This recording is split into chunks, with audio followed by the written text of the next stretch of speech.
Putin से मिलने Moscow जाएंगे ईरान के विदेश मंत्री। 23 जून को मॉस्को जा सकते हैं ईरान के विदेश मंत्री। रूसी मीडिया के हवाले से खबर है, ईरान के विदेश मंत्री अब्बास अरागची 23 जून को रूस के राष्ट्रपति व्लादिमीर पुतिन से मिलने मॉस्को जा सकते हैं। तो ये बड़ी खबर है, ये बड़ी जानकारी मैं आपको दे दूं तो लगातार ये माना जा रहा है कि दोनों ही तरफ से लगातार बातचीत का जो सिलसिला है वो चल रहा है। सर, पुतिन से मिलने मॉस्को जाएंगे ईरान के विदेश मंत्री और 23 जून बताई जा रही ताकत। इस मुलाकात की क्या कुछ मायने निकाले जाए? ईरान को मालूम है कि अगर उसको इस युद्ध में सफल होना है, देखिए युद्ध तो बंद हो जाएगा 2 हफ्ते में, लेकिन इसके बाद बातचीत का दौर शुरू हो जाएगा।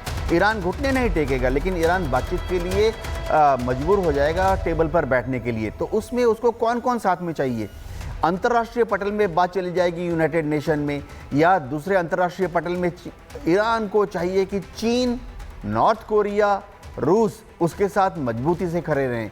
ईरान ये भी चाहता है कि दुनिया के कुछ उसके दूसरे जो मित्र देश हैं वो या तो ईरान के साथ खड़े रहें या न्यूट्रल रहें। जैसे कि दुनिया में 56 या 57 मुस्लिम देश हैं, ओआईसी के देश हैं, अरब लीग के देश हैं। तो ईरान बहुत द्रुत गति से डिप्लोमेटिक एक्शन ले रहा है, अपने डेलीगेशंस को पूरी दुनिया में भेज रहा है, ताकि जब बातचीत आगे बढ़े तो दुनिया के देश या तो ईरान के साथ खड़े रहें या कम से कम न्यूट्रल रहें। क्योंकि ईरान को मालूम है कि उसको बार बार एक ही चीज़ दोहराना है कि उसके पास एटम बॉम्ब नहीं है, एटम बॉम्ब नहीं है। अब इससे फ़र्क किसको पड़ेगा? इससे फ़र्क पड़ेगा IAEA का जो असेसमेंट है, इंटरनेशनल एटॉमिक एनर्जी एजेंसी जब अपनी रिपोर्ट देगी भविष्य में, तो उसके जो मेंबर कंट्रीज़ हैं, 1-2 मेंबर कंट्रीज़ को बोलना पड़ेगा हाँ ईरान के पास बॉम्ब नहीं है, नहीं बना रहा है। यही तो तब से जब हमला हुआ उसके बाद से ईरान तो यही कह रहा है। इसी बीच एक और बड़ी अपडेट आ गई है। ईरान पर अमेरिकी राष्ट्रपति डोनाल्ड ट्रंप ने अपने खुफिया विभाग को ही घेर लिया है। ईरान के एटमी हथियार पर हमारी खुफिया विभाग गलत है। बहुत बड़ी अपडेट है। इंटेलिजेंस चीफ तुलसी गबार्ड ईरान के एटमी हथियार पर गलत हैं, ये ट्रंप कह रहे हैं। बड़ी अपडेट है ये। तुलसी गबार्ड को ही वो गलत ठहरा रहे हैं। वो कह रहे हैं कि हमारा खुफिया विभाग खुद गलत है। पहले बयान सुनिए। Well, then my intelligence community is wrong. Who in the intelligence community said that? Your Director of National Intelligence, Tulsi Gabbard. She's wrong. Well, then my intelligence community is wrong. Who in the intelligence community said that? Your Director of National Intelligence, Tulsi Gabbard. She's wrong. Update आ गई है, वो भी हम आपको बता देते हैं। ट्रंप के बयान के बाद DNI चीफ तुलसी गबार्ड का भी बयान सामने आया है। मेरे बयान को गलत तरीके से दिखाया गया। तुलसी गबार्ड ने कहा है, अमेरिकी राष्ट्रीय खुफिया विभाग की डायरेक्टर तुलसी गबार्ड ने कहा है कि अमेरिका के पास इस बात की पुख्ता जानकारी है कि ईरान परमाणु हथियार बनाने से हफ्ते या 1 महीने ही दूर था। तो अब ये दोनों आपस में ही लड़ते नजर आ रहे हैं। ट्रंप ने कह दिया है कि तुलसी गबार्ड गलत है, तुलसी गबार्ड कह रही हैं कि हमारे पास तो पक्की जानकारी है कि 1 हफ्ते या 1 महीने ही दूर था ईरान एटम बम बनाने से। और इस पर यूके देवनाथ सर, क्या कैसे देखा जाए? मतलब डोनाल्ड ट्रंप की बातों को कहा जाता है कि वो कभी भी यू टर्न ले लेते हैं। अब उनकी बातों को गंभीरता से लिया नहीं जा रहा है। वो जिससे दुश्मन मानते हैं उससे अगले पल दोस्ती भी कर लेते हैं और डिनर और लंच भी करने लगते हैं। लेकिन यहाँ पर इस स्टेटमेंट को कैसे देखें? बहुत ही हास्यास्पद बयान दिया है डोनाल्ड ट्रंप ने। अमेरिका एक महान डेमोक्रेसी है। महान डेमोक्रेसी में जो लीडर है, प्रेसिडेंट है, वो अपने सारे दाएं हाथ बाएं हाथ को लेकर एक साथ लेकर आगे बढ़ते हैं। वैसे मैं दर्शकों को बता दूं, अमेरिका में बार बार ये हिंट आ रहे हैं कि दाएं हाथ को पता नहीं कि बाएं हाथ क्या कर रहा है। लेकिन सबसे बड़ी ज़रूरी चीज़ ये है कि सारे डेमोक्रेसीज में सिस्टम होता है। भारत में है, पाकिस्तान में है, इजराइल में है, अमेरिका में भी है कि जो इंटेलिजेंस ब्रीफ है, हर रोज सुबह 9 बजे 5 मिनट की एक ब्रीफ प्रेसिडेंट को पुटअप करते हैं। कौन पुटअप करते हैं? तुलसी गबार्ड पुटअप करती है। जैसे भारत में कौन पुटअप करते हैं? प्रधानमंत्री मोदी जी को हर रोज सुबह 9 बजे 5 मिनट की एक ब्रीफ, ये अजीत डोभाल जी करते हैं। तो इसका मकसद क्या है? इसका मकसद ये है कि शीर्ष नेता जो है, चाहे प्राइम मिनिस्टर हो या प्रेसिडेंट हो, वो अपने इंटेलिजेंस चीफ के साथ कदम से कदम मिला के जानता है। दोनों चाहते हैं कि हमें क्या करना है, हम किस तरह से उसको करेंगे और कब तक करेंगे, ताकि दोनों एक तरह से सोच सकें। अगर तुलसी गबार्ड को अगर डोनाल्ड ट्रंप धता बता रहे हैं, गलत बता रहे हैं, इसका मतलब है CIA, FBI, American military intelligence, इन सब का आकलन गलत है। मेरे ख्याल से डोनाल्ड ट्रंप जो हैं अपने ही एजेंसीज को नीचा दिखाकर उनका जो मोरल है, मनोबल है, वो कम कर रहे हैं। देवनाथ सर, लेकिन ये एक हिस्से का आपने कर दिया ये विश्लेषण कि वो डोनाल्ड ट्रंप गिरा रहे हैं अपने जो इंटेलिजेंस एजेंसी है उनका मोरल, लेकिन अगर डोनाल्ड ट्रंप सही होते हैं तो ये तो फ्री फंड का युद्ध हो गया ना। मान लीजिए ये हो सकती है ना सिचुएशन।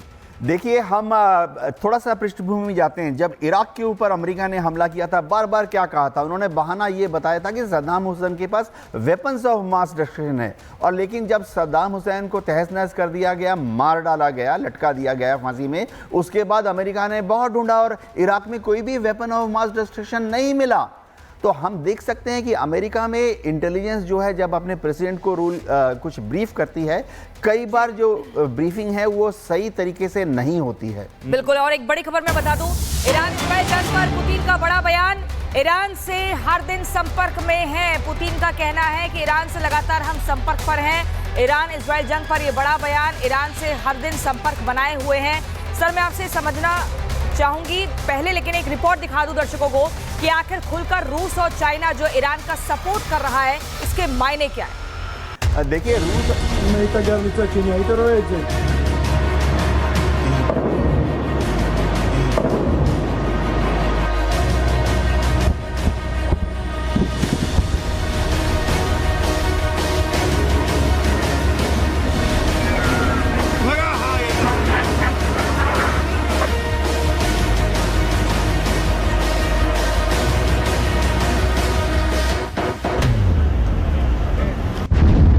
ईरान और इजराइल की जंग अब भीषण होती जा रही है। इजराइल ईरान के तेहरान में कोहराम मचा रहा है, तो ईरान की बैलिस्टिक और हाइपरसोनिक मिसाइल के बाद अब क्लस्टर बम से इजरायली शहरों में बारूद बरस रहा है। और अब इस जंग पर रूस ने अपना रुख बिल्कुल साफ कर दिया है। पुतिन ने सख्त संदेश देते हुए यह बता दिया कि वो ईरान के साथ डट कर खड़े हैं। और तो और उन्होंने परमाणु सहयोग को लेकर भी अपना स्टैंड पूरी ताकत से दुनिया के सामने रख दिया। रूस के राष्ट्रपति व्लादिमीर पुतिन ने दुनिया को दो टूक संदेश दिया और यह साफ कर दिया कि ईरान के साथ परमाणु सहयोग पर कोई समझौता नहीं होगा। ईरान और रूस की परमाणु साझेदारी पूरी तरह सुरक्षित है और दोनों देशों के बीच भविष्य में ये बदस्तूर जारी रहेगी। पुतिन ने रूस की नीयत पर सवाल उठाने वालों को भी जमकर फटकार लगाई और कहा कि रूस अपने सभी अंतर्राष्ट्रीय साझेदारों के प्रति जिम्मेदार और भरोसेमंद रहे। Saint Petersburg International Economy Forum में बोलते हुए पुतिन ने यह साफ कर दिया российская армия наступает по всем направлениям на все. कि ईरान के बुशहर परमाणु ऊर्जा संयंत्र में काम पूरी तरह सामान्य है। वहां मौजूद किसी रूसी कर्मचारियों को नहीं हटाया गया है। सभी रूसी इंजीनियर अभी भी काम कर रहे हैं। ईरान को अंतर्राष्ट्रीय कानूनों के तहत परमाणु ऊर्जा के शांतिपूर्ण उपयोग का पूरा अधिकार है। रूस उसकी वैध सुरक्षा जरूरतों का समर्थन करता रहेगा। Создавать по всей линии государственной границы с Украиной. रूसी राष्ट्रपति ने इस मौके पर दुनिया को तीसरे विश्व युद्ध के खतरे से भी आगाह किया। पुतिन ने कहा कि मिडिल ईस्ट समेत सभी क्षेत्रों में युद्ध की संभावना बढ़ रही है, जिससे दुनिया पर तीसरे विश्व युद्ध का खतरा मंडरा रहा है। ऐसे हालात के बीच संघर्ष की संभावना बेहद गंभीर है। ऐसे में सबको मिलकर शांति से समाधान निकालना चाहिए।